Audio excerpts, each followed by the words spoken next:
right, everybody, I'm going to share the screen. I must have been on the wrong page. All right.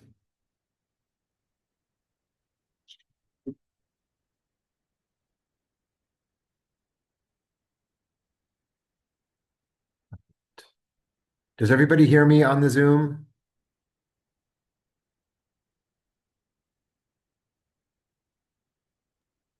I hear you. Good. Okay, so if one hears me, okay, thanks. Okay.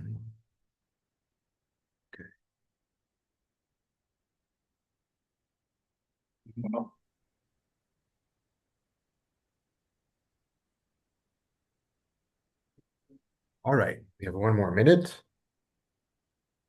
We will start in a moment. I put up, I hope you could see the book on the screen, and I will try to scroll down as I go down, as we go on. Um, and it is supposed to be being recorded. I hope it's the plan here. Let's see. It's recording. It is recording. Good. Okay, good.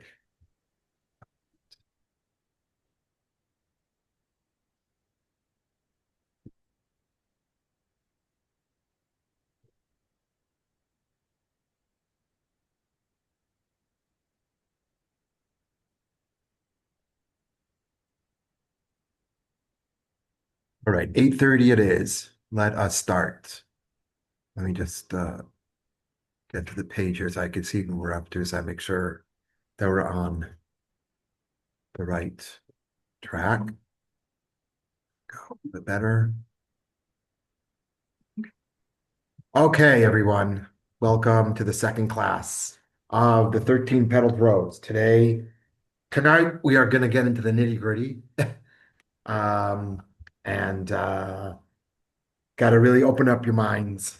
And we're going to read some paragraphs like completely full without understanding completely. And other parts we're going to stop. And other parts I'm going to be jumping around to other texts as well to discuss and to get into those issues that he's bringing up. Um, again, um, it's so interesting. We're going to be starting to talk about things that sometimes are seem beyond us. But it's a good parsha, it's a good Torah portion to talk about this because in this Torah portion, we're going to be dealing with an angel and the fight or the struggle or the wrestle with Yaakov with the angel and what is going on there type of thing.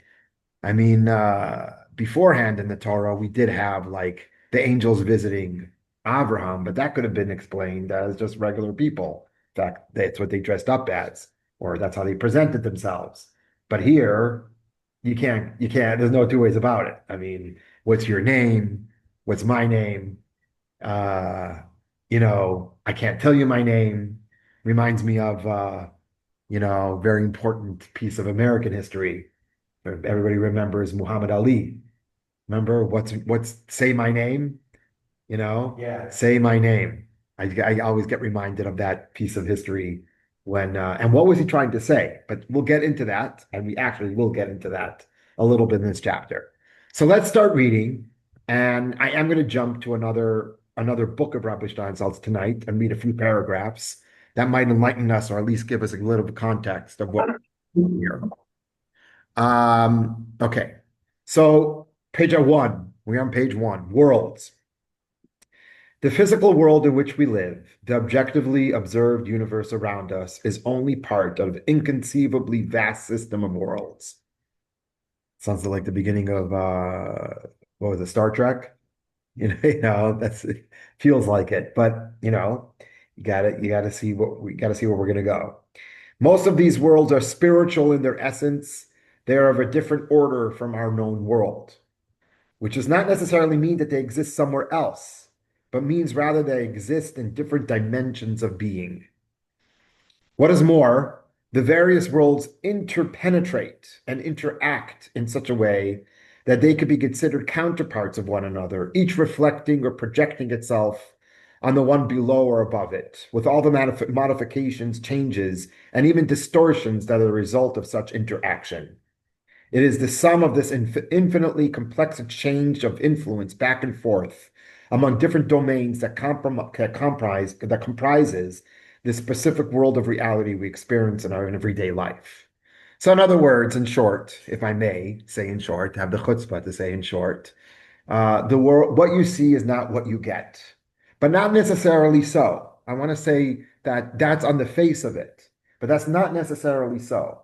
Because I want to say something I think important to understand regarding this whole concept of trying to sense or trying to be aware of different dimensions of being that is not on the face of it right in front of us, so to speak.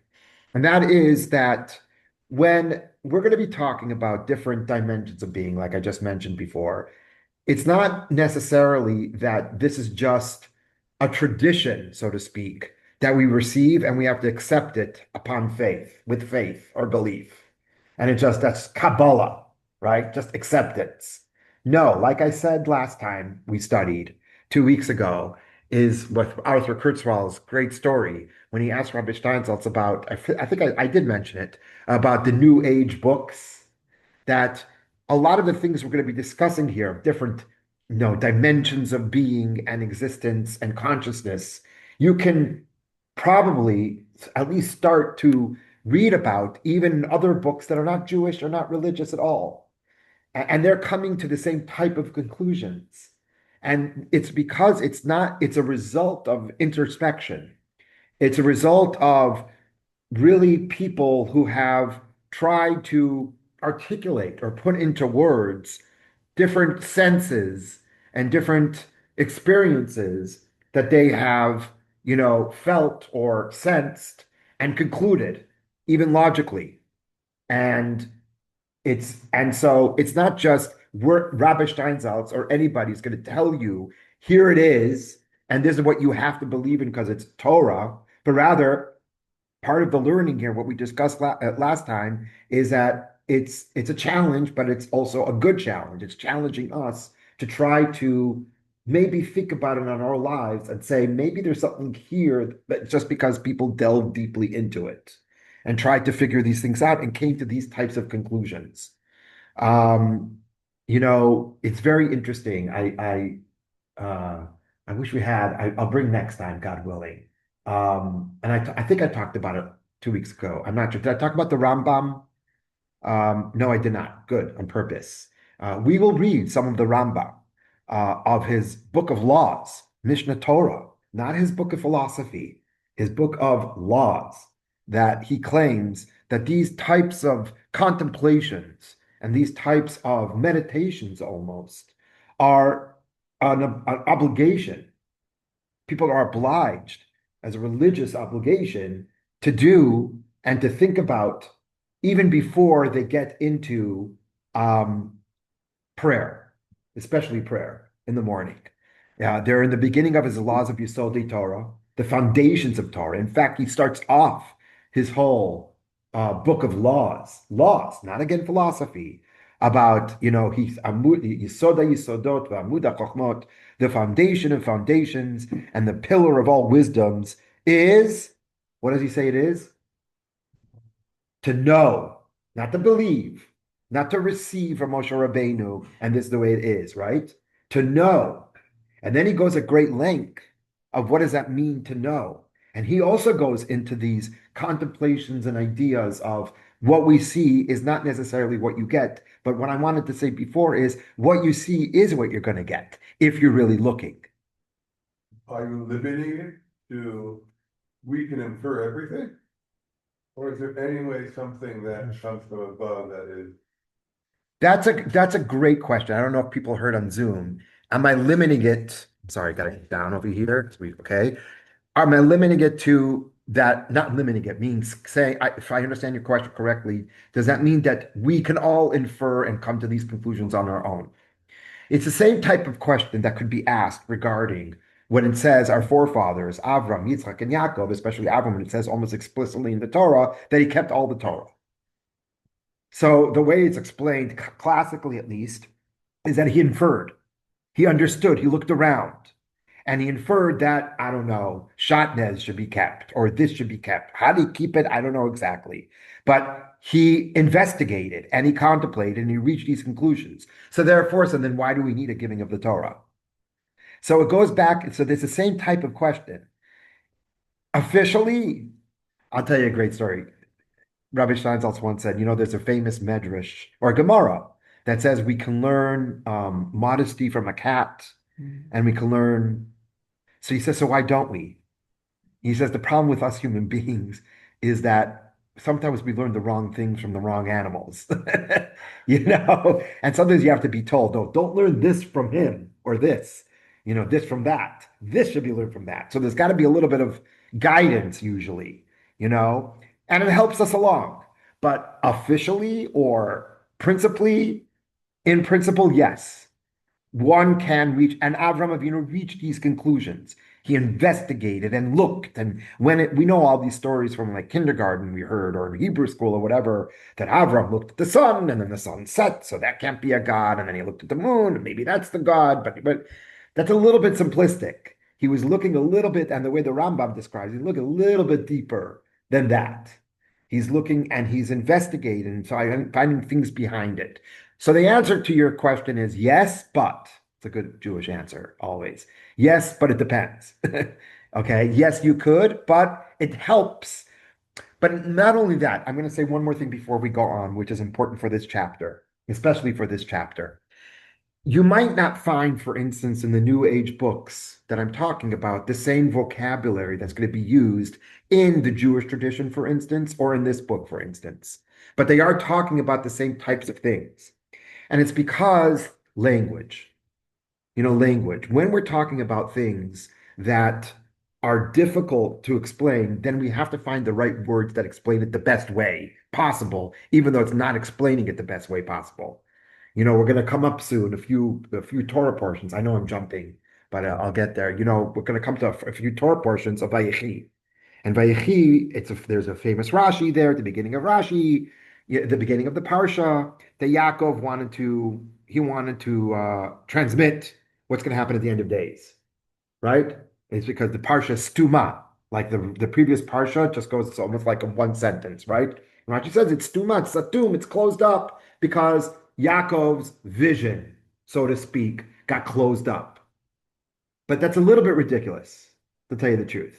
First of all, and really because of one reason, if you do look at what what Yaakov is talking about in that Torah portion, what he is talking about to his sons on his deathbed are sometimes about things that are going to happen, if not hundreds, maybe even thousands of years later. If you look at Rashi and how he's interpreted, if you want to interpret it that way, right? If you would like to. But even if you do go according to the classic interpretation, you're still talking about things that are way in the future. So what do you mean he couldn't see in the future anymore? Either yes or either no. What, you couldn't just go a little bit more and see what happens at the end of days? If you're talking about what's going to happen with the Maccabees, right? Like we're coming up to Hanukkah, and that's one of the things that they explained. The Maccabees, he saw that, he was playing whatever, and stuff like that. So Rabbi Steinsaltz explains in an essay on his Talks on the Parsha, which is a book I think everybody should get. It's a tremendous, tremendous book. And so he said that the talks on the Parsha, published by Koren, tremendous. I don't want to go off a tangent, but I'm learning it with a student of mine that we've been studying since he was like 16 years old, and it's been 10 years. And and he's at NYU right now, and we were just studying the one on Vayishlach, and he was like, I never heard this in my life. He was like falling off his chair, but it was really cool stuff there. Anyway, but Vayechi, Rabbi Steinsaltz says, no, Yaakov, it wasn't as if he lost everything, but it's a question about, does he have language and words to even describe what he saw? And it's like he said, it's like trying to describe the color purple to a person who's been born blind. Right? What words do you use? This is exactly what we're struggling with, what we're going to struggle with over here. Rabbi Steinsaltz and Kabbalah and the mystics and all these people are going to be trying to use words, but it's like it's not it doesn't it's not satisfactory. It doesn't contain it completely. So we're going to try to find the best words we can. And so we're going to try to find the similarities that we can as much as possible in order to understand these dense and almost beyond our grasp, just beyond our grasp of how we can understand. Um, just by the way, this is a it's recorded, so I shouldn't say this, but I don't think the people I work for are going to really listen to this in English. I'll tell you the truth. It's one, and I'm sure anybody who's come from a foreign country to Israel can empathize with me and identify. I work for a very Israeli organization, okay? But my goal, my job is to bridge the gap or introduce them to American communities, especially to raise money. And it's like to explain to them what America Jewry is about and what an American mindset is. I feel like I'm trying to describe purple, the color purple, to people who are born blind. It's like, what can I even say to somebody who's never been in America? And so I'm just saying that I'm not venting, but I'm just saying I really felt it. I really feel it, what Yaakov was struggling with and we're going to be struggling with. How do you describe something if you don't even have the vessels or so that's why I'm going to keep on saying it. Open your mind. I'm not going to understand everything altogether. So anyway, there are different worlds. Let's go on. There are different worlds over here. Not everything that you see is what you get, but on the other hand, it is. That's what I wanted to say, if you really contemplate it. So now, this is an important concept, the next paragraph. In speaking of higher or lower worlds, I do not mean to describe an actual physical relation. For in the realm of the spiritual, there is no such division. And the words high and low refer only to the place. Pay attention. This is going to be a very, very important sentence or important half sentence. Let me say it again. When I say high and low, refer only to the place of any particular world on the ladder of causality.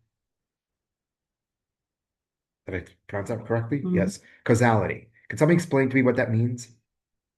This is straight up from the Rambam, by the way. Straight out from the beginning of the Rambam. Causality is when you have a fundamental thing that A causes B, Right, and you can draw that direct line. right. So when we say higher or lower in these worlds, when we say higher world, it doesn't mean it's somewhere else. That's very important to understand. Doesn't mean it's somewhere else. It just means that it's a certain consciousness or reality that is less steps, so to speak, to the core.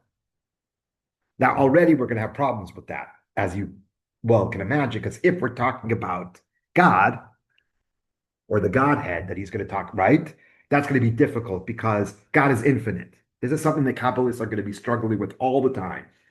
And as some of you probably know better than I, know mathematics better than I do, when you're talking about infinity, there is no steps closer or farther. You're not talking the same language. There are no steps to infinity, right? Everything is close and everything is far. By the way, just practical implication over here. That's why one of the reasons why my wife and I refuse to use the word in our house, we ban it, called kiruv. We don't allow like a makarev or your kiruv, because what do you mean? There's such a thing as far? Then you're a heretic. Because if you truly believe that God is infinite, then if you truly believe God is infinite, then there is no far and there is no near. But wait, I have to catch myself. I know some people might think in their mind, but it does say in Pirkei Avot. It does say in Ethics of Our Fathers, right? Mekarvan la Torah. Pay attention though. It says Mekarvan la Torah. It doesn't say Mekarvan to God. So I want to be very aware when somebody says the word to me, Kiruv, what do you mean? Getting close to what? If you're talking about God, and by the way, I'm just going to say something on that note. When somebody said in front of the Rebbe that he's in Kiruv, he got very upset. He's like, what do you mean a Jew is far? Like when they say Chabad it's a Kiruv organization. Somebody said that to the Rebbe, he got very upset. What do you mean? Everybody's close. Just a question, how aware are you? How aware are you? Or how much do you care about it? How much does it bother you if you're aware of how close you are? Okay, anyway, and how do you express it? That's a whole other conversation. Okay, so that's really, really important because Richan is quoting the Rambam explicitly, like almost word for word, because the Rambam also says this sentence when he's talking about the Srafim, the Ofanim, the Chayot HaKodesh. By the way, I just said a whole bunch of words. Where do you say that every day? Kedusha. Where? Kedusha. Not only in Kedusha. Brichas Kirshma. Has anybody stopped for a second and asked themselves what is the difference between an Ofan and a Chayat Kodesh and a Saraf? There's no time. That's why Chabad Dav is at 10 o'clock in the morning officially, because we're supposed to be thinking about this at 5 o'clock in the morning on Shabbos morning. The contemplation. That's what it's supposed to be, Shabbos, right? It's supposed to give yourself a little bit of time. But Chazal weren't, again, another big rule. Right. But here's the thing. Chazal, here's another big golden rule, by the way. Chazal weren't dumb. And when they put that in, they wanted you to think, what is a saraf? What is an ofan? What is chayot kodesh? What are pinot tzva'av kedoshim? By the way, that's a good one. What are pinot tzva'av kedoshim? Say it every day. Pinot, corner, tzva'av, Armies. of his armies. Kedoshim, the holy corners of his army. That sounds like Game of Thrones, like, right? What are those? The corners of your thing. So I heard Rabbi Steinsaltz once say that he thinks it means it used to be that the armies used to line up like on a battlefield. Remember Braveheart? Like one against many movies you could think about, right? The red coat, sorry, who was ever English here, the British against the Americans with Mel Gibson, all the same actor. He's always one of those movies. The Pinots were always the officers. They're on the corners, right? See, he's claiming that it's talking about the officers of the angels, which we'll get to soon. Okay, I'm jumping up, although I hope you're okay with this. I'm going over different things. But I do want to say is that this is just regular pshat. In order to understand what the hell you're saying in the morning, many of us spend a lot of time on these words. It might be worth it to think about, well, what do they mean? What is an ofan? And why am I talking about them again and again and again? And why one of them says kadosh and one of them says baruch kavodash? What is going on? I think we'll get to it a little bit. Anyway, so that's higher and lower. I'm going on.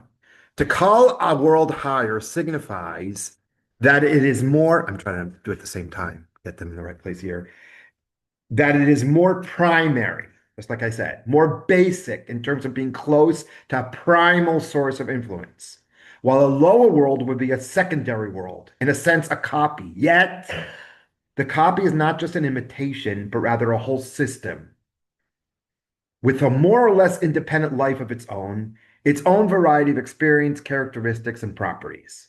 Okay, we're not going to delve deeply into this. We got the gist of the matter, I hope. Okay? So we have different worlds. Now we're going to define these worlds. What is a world? By the way, here's deep philosophy, deep theology. How do you say world in Hebrew? Okay, what does that actually literally mean? Invisible. Close. Not invisible. What? Hidden. Hidden. Somehow it's hidden. It's not only somehow, it is the literal, right? Ne'elam. You say in modern Hebrew, hu ne'elam, right? He disappeared. Ilum Shem. What? Ilum. Ilum Shem. When you say olam, you are expressing a deep theological, philosophical idea with one word. Because one of the biggest questions that's asked, especially by the Kabbalists and by the Rambam, basically, but the Kabbalists really give a twist on it. And the question is not, is there a God or how is there a God, but rather on the contrary, going back to the infinity of God. If God is infinite, how is there a world? How is there such a thing that seems to be finite? How can an infinite being create something that's finite? And the only way to do that, somehow, somewhere, which is a great technical, and we're going to get to it, great technical, series of myriads upon myriads of processes, is one general process, hiding himself. And the only way there could be a world is if God takes himself away, if he hides himself. You say that with one word, olam. Now, the whole process of Srafim and Ofanim and Chayot HaKodesh, which we're going back to that, is describing the process, so to speak, of the different shades or different levels of God hiding himself. And in each level, it creates a different being. And each one has, and again, even the Tanakh is trying to use words that describe them, but it's not exactly the words that are isn't. But they're using words that are similar to other things so that it can give you an association. So Srafim, for instance, I'm just going to use one, I promise you. Srafim has to do with something about, what is Sin Reish Pei? Lisrof? Burn up. Something about that, those beings that are being burnt up. Something. That's the beginning of a direction of understanding what's going on there with those beings. But let's get to what those beings are. Okay? Are you guys with me? We're okay? So far. Okay. The world, and right now we're going to do a paragraph and then I'm going to skip to something in another book that you don't have in front of you. The world in which we ordinarily live, with all that it embraces, is called the world of action. Now, why is it called the world of action? Because again, we're trying to use words that best encompass everything that we're trying to say. If I wanted to say everything about it, I would never finish. So the Kabbalists try to come up with one word that encompasses everything we're going to talk about this world. Okay. And they just call it the world of Asiya. Okay. And by the way, it is based on a pasuk in Tanakh. It's also in the Mishnah.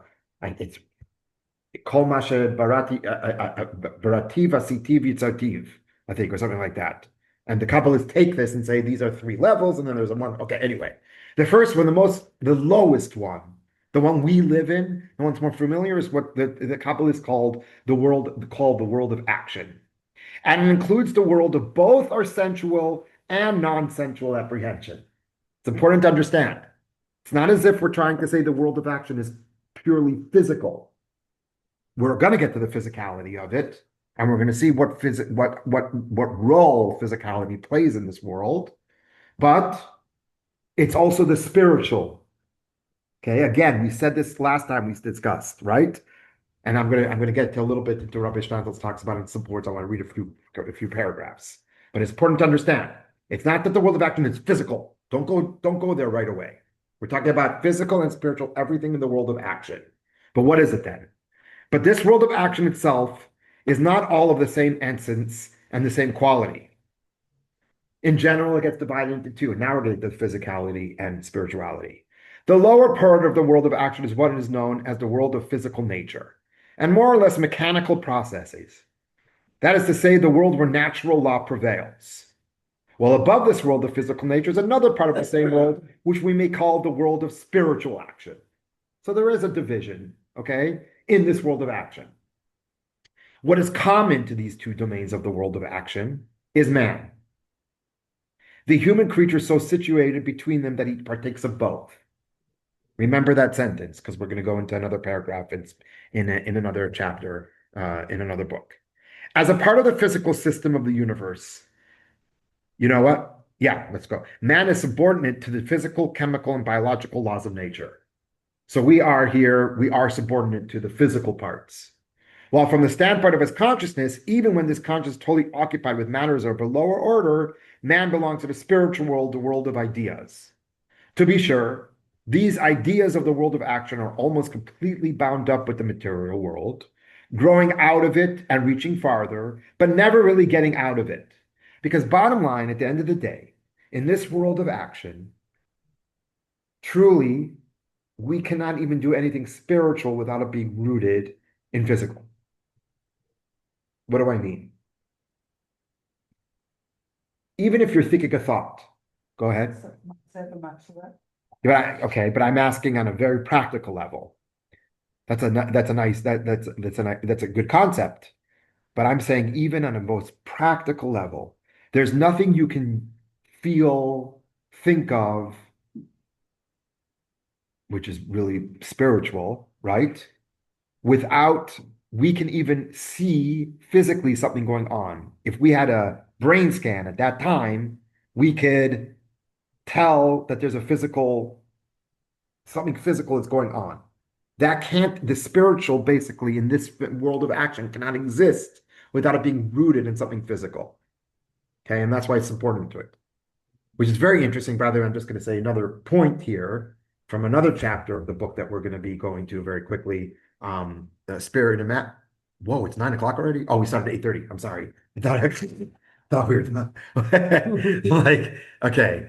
Um, Rabbi Shantel says something in his chapter called in the book that we're going to read a little bit, Simple Words, the simple word God. In one of the chapters, he has a chapter called God, titled God, and he said that it's very interesting that we can see that in the brains of fetuses that they're also thinking, or at least they have the same wavelengths, whatever it is, brain waves, and we can measure them and we can compare and say, when your brain is doing this, we know you're thinking. So we can see that fetuses also are thinking, or we think so, but at least the brain is showing us that something is happening that's very similar to thinking. So he asks in his book, in his title, God, he says, what are fetuses thinking about? And he reaches a conclusion. This you can take it or leave it. You just think about it, just this food for thought. He says, they're thinking about God. No, he says better. I'm sorry. They're thinking of theology, he said. Theology of the oneness, because they don't have separation, but they're thinking of it. He says that in parentheses there, or in a footnote, he says that might be the explanation of that medrash that says that when a fetus in a mother's womb learns the whole Torah together, all the Torah. It's this idea is that we see that they're anyway, but they have a sense of like they don't have a sense of me and something else, but they do have a sense of everything is just one. Something to think about. Yeah. At the extrapolation that you're saying here that we really cannot extrapolate outside of concepts from our physical world. Let's say infinity. You can't think of infinity because that's what we think. We think of infinity. But we're extrapolating. We know that it's not finite. We don't know what it is, but it's not finite. What is not finite? Infinity. It's right. The concept That's all we could say. So we can say, so we're not thinking of anything in that world, but this is not in that world. Right. We're not even getting to that yet. There are different stages of hiddenness or what we call contraction, God's contraction of his right. The best way we can understand it is the way a human being also functions. One of the main psukim that Kabbalah is based on is, I think it's from Yechezkel, where it says, "Mibsari echazeh Eloka." From my, or maybe it's Eov, I'm not sure. From my flesh I shall see God. Really? Okay, maybe I'm wrong. Okay. From my flesh I see God. And that's a major motif, major like fundamental and foundational pasuk for the Kabbalah, is that in order to learn how God creates something, there is going to be a point of this God that we just can't grab. Lo machshavotam machshavatechem, just beyond right. But we are trying to understand after that point, how do we reach this point? And in general, we're going to talk about these worlds, okay, of him, the different olamot, the different contractions and hiddenness. And there, in general, there's going to be 4 of them. Okay, so let's go on. Um, to be sure, Please scroll down. yeah. Please scroll down. Okay, I'm sorry. Yes. To be sure. I'm going back to be sure. These ideas of the world of action are always completely bound up with the material, growing out of it and reaching farther, never really getting out of it.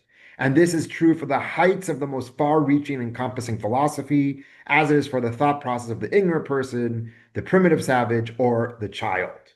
There's a certain type of like box, right, of our abilities that we're in, right, regarding our spiritual conceptions and aspirations and accomplishments.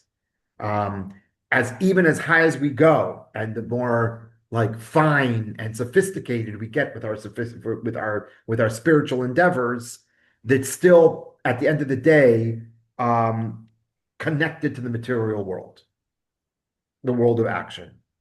And I just want to read before we go on this few paragraphs over here, and it's not going to be on your screen over here, in this book, Simple Words. And he has a chapter called, and I mentioned it last time, Spirit and Matter. Now, I really wanted to read the whole chapter, but that's ridiculous. I'm not going to do that. But maybe I'll just read 2 paragraphs over here, because it's going to be a good introduction to the next paragraph that we're going to get to in the 13 Petal Rose. Okay, ready for this? He starts off, and I mentioned this sentence last time we were together. We human beings are amphibians, Rabbi Steinsaltz says. We are not like frogs, but we are amphibious. What does amphibious mean? It's in 2 different spaces, Not necessarily water. different environments. Good. We live in 2 worlds. That's what he's talking about, right? The material and the spiritual. What we talked about just now, right? And sometimes on the borderline between them. We are aware of the differences, just as the difference between dry land and water is clear even to the smallest frog. However, although we jump continuously from one existence to the other, we are often unaware of the jump. Sometimes it's like confusing. You don't know where you're at because they're interconnected. That's what he was talking about. One of the reasons, because they're so interconnected, and the spiritual at the end of the day is dependent upon the material. Okay. Although we live, go ahead. Is that text on the screen? Where is No, that it's text? not. No, it's not. I'm sorry. No. Oh, okay. Thank you. Although we live in 2 worlds, one of them seems to be the real world, the real existence, while the other seems much more hazy, not quite as real. Okay, already we're pushing ourselves to start thinking about the spiritual world, and we didn't even leave the world of action yet. Okay? The material world is obvious. We have material bodies, and we go about living our lives within the world of matter. With all our senses, we can perceive directly only aspects of that material world. We tend to feel that the material world we live is the real existence, real, quote unquote, true reality, capital T, capital R, right? We smell, sense, and hear sounds, and our sense of sight is our main way of understanding the world. But the ultimate way in which we verify the existence of things is by touching them. We equate real with tangible. Things that we cannot grasp in our hands are less real to us. Although we know, either from books or from direct experience, that most things, even the physical material world, cannot be perceived through our senses. I grew up in my father's home, who was a bacteriologist, and he would say, wash your hands after you go to the bathroom. That's the first thing I learned that before I learned Modani, by the way. Wash your hands with soap after you go to the bathroom from my father. But not too much, because you need a little bit of bacteria. That's what he would say, right? But why, Abba? I don't see those bacteria. They're there. They're there, right? From radioactive waves to microscopic germs, still, this does not change our strong primitive notion that reality is that which we can sense. Because we can touch it, the material world is real. In a different way, we are also participants in another non-material world.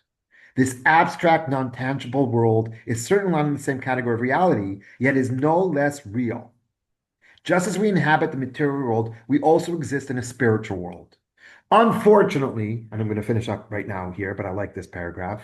The word, quote unquote, spiritual has acquired mystical and supernatural connotations and is used too frequently by all kinds of unreliable people, from bleary eyed old ladies speaking about spirituality to quacks selling spiritual medicines and spiritual workshops that will make us wise, beautiful, successful, and thin. Okay. Since such spirituality seems to range from wishy-washy to clinically crazy, it is not at all astonishing that some people keep a safe distance. But the spiritual world we live in is very close and real. It is not the realm of ghosts and disembodied beings, where powers and vibrations, whatever they are, roam. The spiritual world is first and foremost all the things we relate to through our minds. This includes our thoughts and emotions, love, hate, and envy, the ability to read, to enjoy music, or to solve equations, to know that we exist, and to relate to others. All these are intangible. They cannot be touched or weighed. However, they are commonplace, direct experiences, and they are as real as anything can be. All these together make up our second world, the spiritual one. I wanted to give that little introduction because of the next paragraph, for the next paragraph. So let's go on to that. Now we're going on, okay? Now we're going on with the 13 petal rose. Every aspect. Every aspect of human existence is therefore made up of both matter and spirit.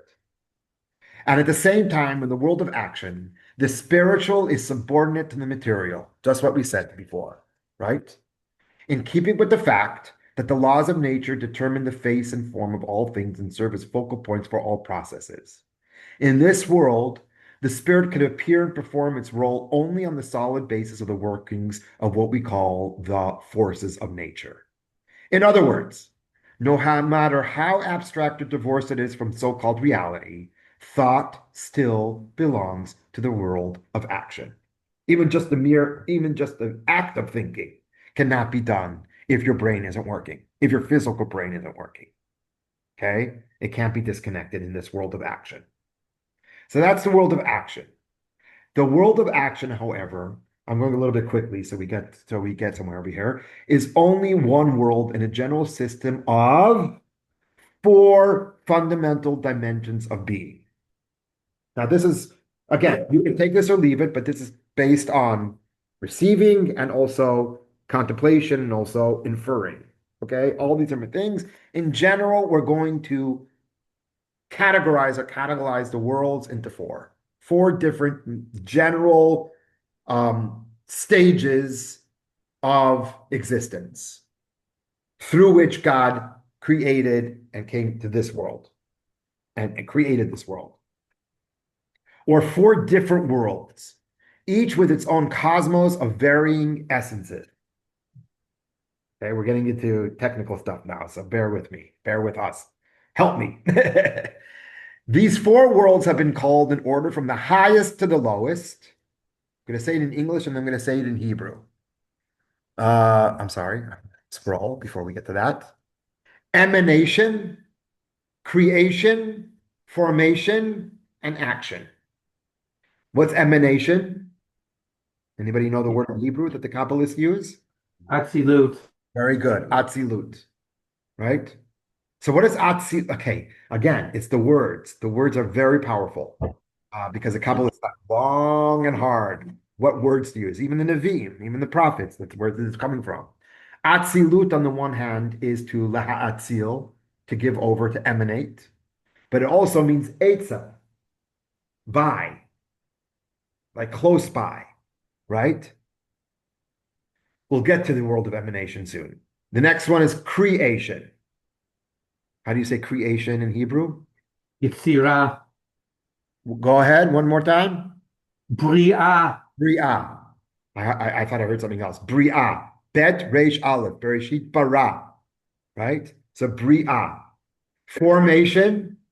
Yetzirah. Yitzirah. Right? Baruch atah Hashem. Yotzer hameorot. Why don't we say Borei Hamor? What do we say Borei about? We said a Mariv, or we say Borei Chosh, Borei Or. No, wait, I'm getting this. Havdalah. Borei Morei Haish. Borei Morei Eish. It's worth it to start noticing when do we say Borei and when do we say Yotzer? Okay, it's describing two different actions that best describe these worlds. And action, asiya. So you have atzilut, yitzira. I'm sorry, it's atzilut, bria, yitzira, asiya. From higher to low, from higher to lower. And higher to lower, again, we said before, is causality, right? Levels of Nobility. what? Absolute is also nobility. Not the. Yeah, but that's interesting. They don't go into that so much, but that's an interesting also take on it. Why did they use that word also? Thus, the world directly above ours is the world of formation. Okay, so it's Asiya, and then above us is Yitzira. Okay. To understand the difference, now this I think Rabbi Shana should have written a little bit differently, tell you the truth. One must first understand certain factors common to all four worlds. I think you should have started with this. First, you have to understand. I told you there's differences in the worlds, but all of them are worlds. So first let's start with the common denominators. What is a world? Why is a world called a world, and what's common between them? And then tell me what the differences are between the specific worlds. This we usually talk Olam Hazeh and Olam Haba. Which both are very good. Those two things are part of Olam Hasiyah still, believe it or not. Okay. So here we go.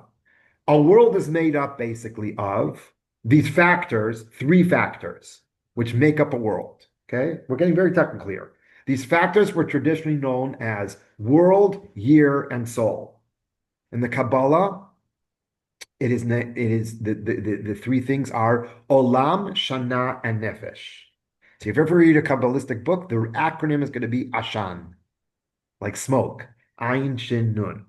Okay, Olam, Shana, Nefesh are the factors that make up a world. Each world has something in that Rabbi Shana says nowadays we would call them space, time, and self.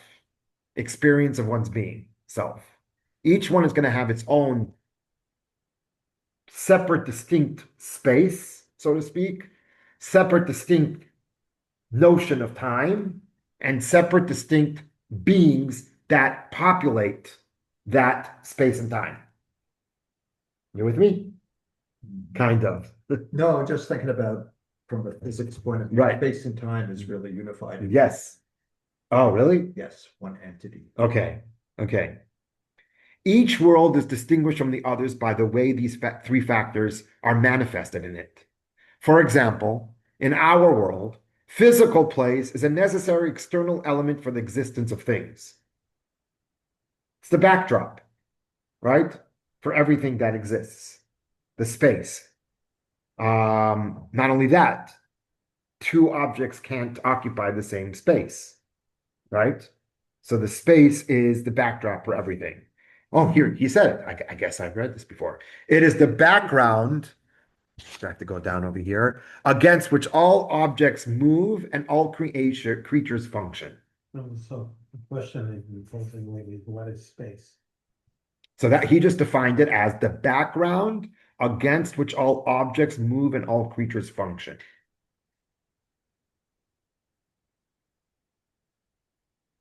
Space. Okay. In the higher worlds, and also in the world of spiritual action, even in the world of action, but the spiritual action, that which is analogous to space in the world of physical action is called a mansion. He's using a mansion, armon. Okay? So we are living in a mansion, so to speak. Even the angels, which we're going to speak about, that are in their space, in their world of formation, which we're going to talk about, they're living in the mansion that exists, and that's the backdrop through which they function. You got it. Okay. All right. I see the faces. It is the framework within which it's a framework within which various forms and beings converge and connect. That's like it's like the set on a play. This is where it's happening. Okay, from here to here. In the army, with every, at least in my day, for every Targil, for every, Look, it's a. right, exactly. Remember? Yes, Please explain. right, so if you have that barrel over there and that barrel over there, and any shot that you fire has to go between. This is the barrels. back. This is That's our the space. safety. You don't have bullets shooting off. Right. So, and at night, They have the like light sticks. light stick, so we had the balls with the carrot with the. So you were lucky. We had a cheap RV when I was in it. Okay. So we didn't have we had little light sticks that nobody saw. And there was one Targil that that they put on, nobody saw the light sticks. Nobody. And we were so tired and nobody cared. And at the end you have to have a debriefing, right? In the field before you can go to sleep. And the officer came and said, okay, did everybody shoot within the space, the space of the world that you're allowed to? And we all said, obviously, yes, because we want to go to sleep. And he's like, really? And he said, yes. He says, really? He says, yes. And he shone his flashlight. And there was like, poor Bessie. Bessie was killed. There was a cow way out of like, I mean, I'm talking Bessie had no chance, no hope. It was like pulverized. And it was clear that, and he's like, he couldn't even punish anybody because it's like, who's he going to punish? Like, you can't even tell. It's like everybody shot it and nobody was seeing anything. By the way, I want to tell you something about the Israeli army. I found out later, and now this may be a myth, but the Israeli army paid the Arab owner for the cow. That's what I heard. Okay, but the truth of the matter is, the next day we were sitting and it was hot, and I was looking at my battle rations, and I was looking at the cow and the battery, and I'm like, I just said out loud, like, oh, steak. I just didn't. It wasn't that appetizing. But anyway, what I'm trying to say is that everything has a background, like from year to year. This is where it's going to function. This is where the beings are going to interact with each other. I guess it's a bit of a mushel that I can give. Going on. Perhaps one, now he gets a little bit more abstract. Now here's the coming to you. You'll help us with this. Perhaps one may compare it to those self-contained systems known in mathematics as groups or fields, in each of which all the unit parts are related in a definite way to the other parts and to the whole. Does that make sense? A bit? Okay, can you elaborate? Or It's not my field of expertise, but if you talk about like a group, you define what that group can contain, and anything else that doesn't fit that definition Right. is not part of that. it's not gonna it's right. It's like doing any experiment, scientific experiment. This is gonna be our controlled group, whatever it is. Example, even numbers are a group. Right. Anything could be a group, you could decide if there's something common amongst them. Right. Such systems may be inhabited or full to capacity, or they may be relatively sparse or empty. Whatever the case, such a system of related existence constitutes a place in the abstract, a mansion in the higher worlds. Now we're going to get to time. Okay. So that's space. Time also has a different significance in the other worlds. In our domain of experience, time is measured. Let me ask you that. How is time measured? This is so interesting. I was trying to explain this to my 12-year-old son, and he was like blown away that just by the idea that time is a creation. Time is a creation. And the first time we're introduced officially to God as a nation, it's all about time. Eheyeh asher eheyeh. That's all about time. Haya hove v'yiyeh. We talked about it on Rosh Hashanah and Yom Kippur so many times in our piyutim, right? Was, is, and will be all wrapped into one. But what is time, right? Or how is time measured? Time is measured, he claims, by the movement of physical objects in space. Now, I still haven't grasped that completely, to tell you the truth. I'm still trying to figure that out. But it makes sense. Well, the first clock, look at a sundial. Right. Okay, That's how you. Movement of the. No, but my question always has been, I wish I can ask him, is, and if you can't, it's the way it's measured, But that doesn't mean that time isn't flowing. So if you're in that isolation tank. Right. You have no concept of time. And that's the thing that And drives people everything up. was static and Right. nothing moved. Right. Is it a minute, is it 10 days? Right. People go crazy. That's why, yeah, that's, The national illusion that he sent me when, in the sheep, he created all the planets and all first you have the. to So create that we time. could know so that we could tell time. That's measurement of time. Right. He says that explicitly, right? What's the first mitzvah? The first mitzvah has to do with time. Sanctification of time. When to start them. When to start the month. The first thing, how do you measure time? And the most powerful thing, I'm going off on a little bit of a tangent, but the most powerful thing is that that's in our hands. You know, it's in our hands. He gives that power to decide what is going to be considered holy time and what's not going to be considered holy. And there's practical implications, you know, halachically, you know, it's in our hands. It's up to us. Because it's only relevant to us. The time that we measure in our reality is only relevant to us. Why do you say that? Is it not relevant to God? No, there's a moment, you know, a moment of Hashem is eons for humans. You know, just the concept of time for Hashem is a different concept altogether. Yeah, but for instance, I'm just going with you with this. When we explain, for instance, that on Rosh Hashanah, God becomes king. He goes on his throne, and we talk about it, right? Mhm. If we didn't decide that day is going to be Rosh Hashanah, then he can't become king. So he is dependent upon time also, in a certain sense. He's dependent upon our In sanctification relation of to time. us. Right. Right. So it's space and measuring. He's space king, and time he's king, relative he's to king something. whether we like it or not. He's always king. Ah, He's always gonna have the throne, but the throne relating to humans is different than the. that's so federal interesting you throne. saying that. I agree with you in a certain sense, he will be, but I disagree with you when like he will be king. Because there's one thing God can't He's be king by with himself. Shabbat, whether we like it or not, too. Shabbat is, that's true. But king is a completely different issue. I would- King is a different issue. Anybody here read The Little Prince? Yeah. Remember when he visited that planet where the king said, I'm king of I'm king of the rocks, I'm king of the grass. He had a planet, and he said this is ridiculous. Because how can you be a king for things that don't have free choice? Ein melech below am. There's no king without a nation. Am, again, amimut, like hiddenness. You have to have, but I'm going off a whole different direction. You have to have, in order to be a king. By the way, just shot again, and we have 3 more minutes. This is important. Then we'll get to the end of this paragraph. I just wanted to say, here's a pasuk that's to think about in this line. What is the translation of, and I know we're going off on a tangent, but bear with me. What is the translation of the pasuk Zechor Rachamecha B'chasadecha? We say it so many times during the day. Zechor Rachamecha B'chasadecha Ki Me'olam Hema.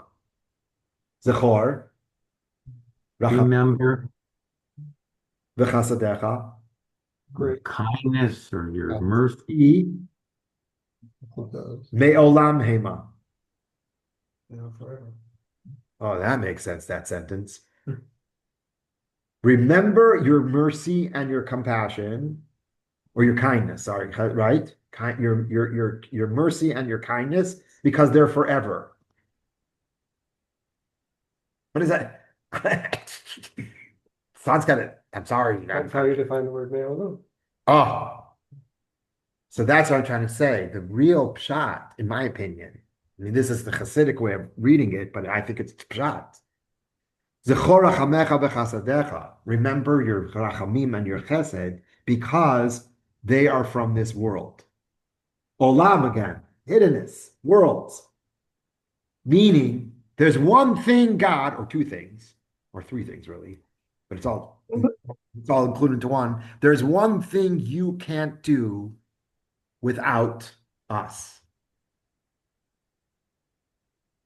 You can't do by yourself. What can you not do by yourself? you can't express kindness and love. You need us. You need an olam where you're hidden so that we can have free choice to decide, are we going to have a relationship with you? Look at one pasuk that just like, it's the whole theology over there. Let's finish up this paragraph about time. And it's going to be difficult, and we might go back on it next time. So time is measured by the movement of physical objects in space, right? The year, as it is called abstractly, constitutes the very process of change. He's taking this from the Hebrew mostly, because what is year in Hebrew? Shana, lishnot, shoneh, repetition, or to change, a process of change.